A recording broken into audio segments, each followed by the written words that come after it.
कर्नाटक में बीजेपी के सामने सबसे बड़ी चुनौती जो देखने को मिल रही है वो है अंदरूनी फूट, वो है बगावत, वो है आपसी खींचतान। ये परेशानी इतनी बड़ी हो चुकी है कि इसे कर्नाटक चुनाव में बहुत महत्वपूर्ण माना जा रहा है। विपक्ष इससे उत्साहित दिखाई देता है, बीजेपी की चुनौतियां बढ़ी हुई हैं। लिहाजा बीजेपी के सामने अभी बहुत सारे कदम उठाने का मौका हो सकता है इमीडिएट, क्योंकि 10 तारीख को ही वोटिंग होनी है, 13 तारीख को मतगणना हो जाएगी, तो इससे पहले बीजेपी को कुछ बड़े कदम उठाने पड़ेंगे। लिहाजा ये मानकर चला जा रहा था कि बीजेपी डैमेज कंट्रोल करेगी, लेकिन ऐसा लगता है कि कर्नाटक चुनाव के पहले बीजेपी एक बड़ा दांव चल रही है और रिस्क ली जा रही है। लेकिन ये भी देखना होगा कि बीजेपी की ये बहुत कैलकुलेटिव रिस्क भी हो सकती है। बीजेपी की कोशिश ये है कि वो कर्नाटक में इस बार वापसी कर पाए। ये 38 साल का इतिहास है, मैंने आपको कई रिपोर्ट्स में बताया है कि इस इतिहास से बहुत स्पष्ट होता है कि किसी भी सरकार को दोबारा मौका कर्नाटक की जनता ने नहीं दिया है। और ख़ासतौर पर बीजेपी के लिए चुनौती इसलिए भी हो जाती है क्योंकि पिछली बार भी उनको सबसे बड़े दल के तौर पर तो कर्नाटक की जनता ने चुना, लेकिन पूर्ण बहुमत नहीं मिल पाया था। तो कर्नाटक की राजनीति बहुत अलग अलग ध्रुवों पर देखने को मिलती है। यहाँ वोटों का समीकरण जो है वो जातीय आधार पर लिंगायत, वोकालिंगा है, फिर मुस्लिम मतदाताओं के ध्रुवीकरण की बात भी कर्नाटक में देखने को मिल रही है। बहुत सारे स्थानीय मुद्दे उठाए जा रहे हैं। बसवराज बोम्मई पर लगातार हमले कांग्रेस की तरफ से किए जा रहे हैं। जगदीश शेट्टार छोड़कर चले गए। बहुत सारी चीज़ें हैं जो देखने को मिल रही हैं कर्नाटक के चुनाव में। दिग्गज नेताओं की नाराजगी के बाद भी एक बड़ा कदम बीजेपी ने उठाया है। बीजेपी ने कर्नाटक की 224 विधानसभा सीटों में 64 सीटों पर लिंगायत समुदाय के उम्मीदवारों को मैदान में उतारा है।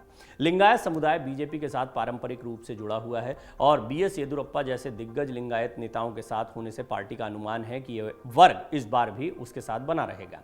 ऐसे में आइए आज हम आपको अपनी इस रिपोर्ट में बताते हैं कि बीजेपी ने किस समुदाय से कितने उम्मीदवारों को उतारा है चुनावी मैदान में। इतना ही नहीं, बीजेपी ने सबसे बड़ा दांव पुराने चेहरों को हटाकर नए चेहरों पर भी खेला है। भारतीय जनता पार्टी ने कर्नाटक के लिए जारी अपनी 189 उम्मीदवारों की पहली लिस्ट में ही ये संकेत दे दिए थे कि इस बार वो सत्ता में वापसी के लिए सोशल इंजीनियरिंग का दांव आजमाएगी। पार्टी के सभी 224 उम्मीदवारों की लिस्ट सामने आने के बाद ये और साफ हो गया कि दिग्गज नेताओं की नाराजगी के बाद भी वो विभिन्न जातियों को साथ लेकर चलने की कोशिश करेगी और बड़ी जीत की राह तलाश करेगी। पार्टी ने 64 लिंगायत उम्मीदवारों को टिकट देकर उनकी नाराजगी दूर करने की कोशिश की है, तो 45 वोकालिंगा उम्मीदवारों को टिकट देकर कुमार स्वामी के वोट बैंक में भी सेंधमारी करने की कोशिश की। यानी जेडीएस उसने ओबीसी, एससी और एसटी समुदाय को भी पर्याप्त भागीदारी देकर अपने साथ जोड़ने की कोशिश कर एक संपूर्ण समाज को समावेशी पार्टी होने का संकेत दिया है। उसे इसका लाभ मिलता है नहीं मिलता है देखने वाली बात होगी। हालांकि इसको बहुत सारे राजनीतिक विश्लेषक एक रिस्क भी मान रहे हैं, एक दांव भी मान रहे हैं। और देखिए, दांव तभी चला जाता है जब आपको नतीजे नहीं पता होते हैं, आपको ये नहीं पता होता है कि आगे क्या होने वाला है। लेकिन सीटों पर एक एक सीट पर समीकरण बैठाए गए हैं। निश्चित तौर पर इसके लिए बीजेपी की टीम ने पूरी रिसर्च की होगी और उसके बाद में पाया होगा कि लिंगायत और वोकालिंगा, और आपने देखा कि मुस्लिम आरक्षण से 2-2% इन समुदायों को देना ये भी एक बड़ा दांव था। तो कहीं ना कहीं फोकस इन दोनों समुदायों पर बीजेपी का देखने को मिल रहा है। बेशक इसके लिए उन्होंने अपने सिटिंग विधायकों या फिर कई बड़े नेताओं की नाराजगी भी मोल ले ली है। इसके बावजूद ये दांव खेला है। देखना होगा ये दांव कितना चलता है। लिंगायतों को 64 सीट देकर खुश करने की कोशिश की गई है। येदुरप्पा को पहले तो सामने लाए, वो लिंगायतों के सबसे बड़े नेता माने जाते हैं। भाजपा ने कर्नाटक की 224 विधानसभा सीटों में से 64 सीटों पर फिर लिंगायत समुदाय के उम्मीदवारों को मैदान में उतारा। लिंगायत समुदाय भाजपा के साथ पारंपरिक रूप से जुड़ा हुआ ऐसा माना जाता है, खासतौर पर बीएस येदुरप्पा की वजह से। उनके जैसे दिग्गज लिंगायत नेताओं के साथ होने से पार्टी को अनुमान है कि यह वर्ग इस बार भी उसके साथ बना रहेगा।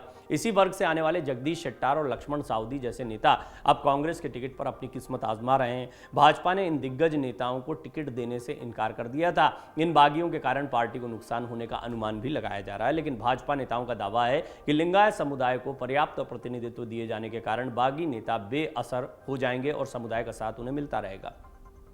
अब वोकालिंगा को भी समझिए। 45 सीटें हैं। कर्नाटक में वोकालिंगा दूसरा सबसे प्रभावी समुदाय माना जाता है। लगभग 15% मतदाता वाला ये समुदाय अभी तक जेडीएस के साथ माना जाता है, जनता दल सेक्युलर के साथ माना जाता है।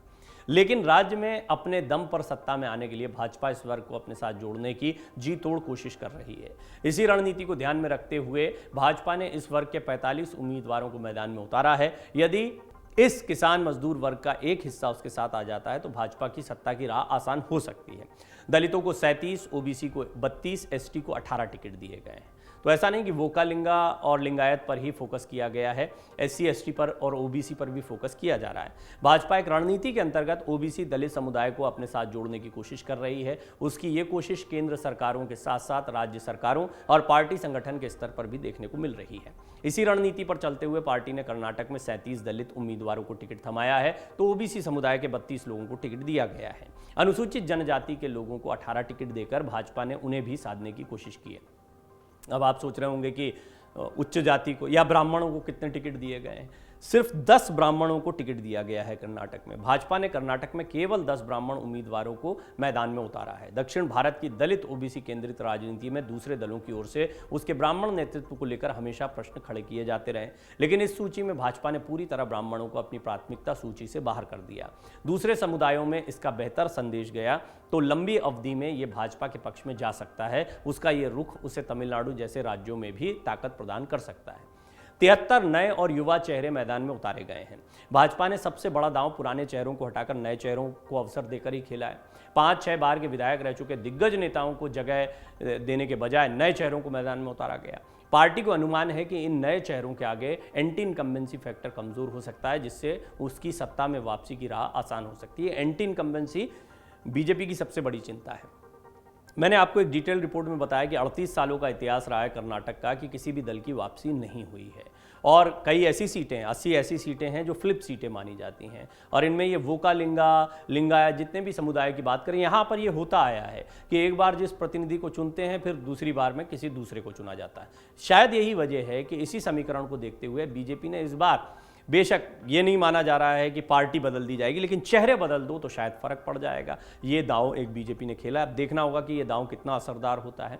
दरअसल इस दांव को खेलते हुए बीजेपी ने बहुत सारी रिस्क ली है। जगदीश शेट्टार जैसे बड़े नेता को उन्होंने खो दिया, वो कांग्रेस के साथ चले गए। हुबली धारवाड़ से चुनाव लड़ना चाहते थे, टिकट की मांग खुलकर सार्वजनिक तौर पर करते रहे, बताते रहे कि मैं टिकट मांग रहा हूँ, मैं चुनाव लड़ना चाहता हूँ, लेकिन उनको नहीं लड़ने दिया गया। तो इतना बड़ा रिस्क क्यों लिया गया है?